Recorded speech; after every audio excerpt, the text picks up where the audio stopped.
Main ಆಗಿ ಏನಂತಂದ್ರೆ 33% ಅನ್ನೋದು ಇವಾಗ ಆಗಿರುವಂಥದ್ದು. ಮೇಲ್ನೋಟಕ್ಕೇನು ಕೇವಲ 2% ಬದಲಾವಣೆ ಅಂತ. ಅದರೊಳಗೆ ಇಂಟರ್ನಲ್ಸ್ಗೆ ಸಂಬಂಧಿಸಿದ ನಿಯಮಗಳ ಬದಲಾವಣೆ ಈ ಥರದ್ದು. ಮೊದಲು ನನಗೆ ಗೊತ್ತಿರೋಂಗೆ ಇಂಟರ್ನಲ್ಸಲ್ಲಿ 20 ಮಾರ್ಕ್ಸ್, ಪ್ರಥಮ ಭಾಷೆಯನ್ನು ಬಿಟ್ಟರೆ 20 ಮಾರ್ಕ್ಸನ್ನು ಇರುತ್ತೆ ಇಂಟರ್ನಲ್ಸ್ಗೆ. ಅದರಲ್ಲಿ ಕನ್ಸಿಡರ್ ಮಾಡ್ತಾ ಇದ್ದು ಬರೀ 7 ಮಾರ್ಕ್ಸ್ ಅಷ್ಟೇ, 7 ಅಷ್ಟೇ. ಇವಾಗ ಏನಾಗುತ್ತೆ, 20ಕ್ಕೆ 20 ಇಂಟರ್ನಲ್ಸಲ್ಲಿ ಏನಾದರೂ ಕೊಟ್ಟರೆ ಅದನ್ನು ಕನ್ಸಿಡರ್ ಮಾಡೋ ಅವಕಾಶ ಇವಾಗ ಆಗಿದೆ. ಇದು ಒಂದು ಒಳ್ಳೆ ಪ್ರಶ್ನೆ. ತುಂಬಾ ಜನಕ್ಕೆ ಇದೇ ಅರ್ಥ ಆಗಿಲ್ಲ.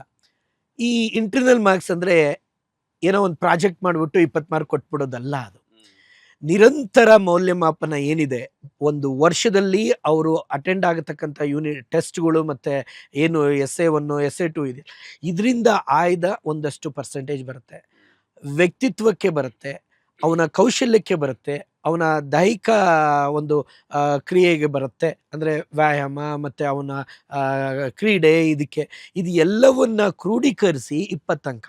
ಅಂದರೆ ವ್ಯಕ್ತಿ ಬರೀ ಬಾಯ್ಪಾಠ ಮಾಡಿ ಅಥವಾ ಬರೆದು ಬಿಟ್ರೆ ಅಲ್ಲ, ಹೋಲಿಸ್ಟಿಕ್ ಡೆವಲಪ್ಮೆಂಟ್ ಅನ್ನೋದಕ್ಕೆ ಇದು ಮೂಲ ಅರ್ಥ. ಇದು ಎಲ್ಲ ಪಠ್ಯಕ್ರಮದಲ್ಲೂ ಹೈಯರ್ ಎಜುಕೇಷನಲ್ಲೂ ಇರ್ತಕ್ಕಂಥ ಒಂದು ಮಾನದಂಡ. ಈ ಮಾನದಂಡದ ನ್ಯಾಯವನ್ನು ಈಗ ಒದಗಿಸಿದ್ದಾರೆ.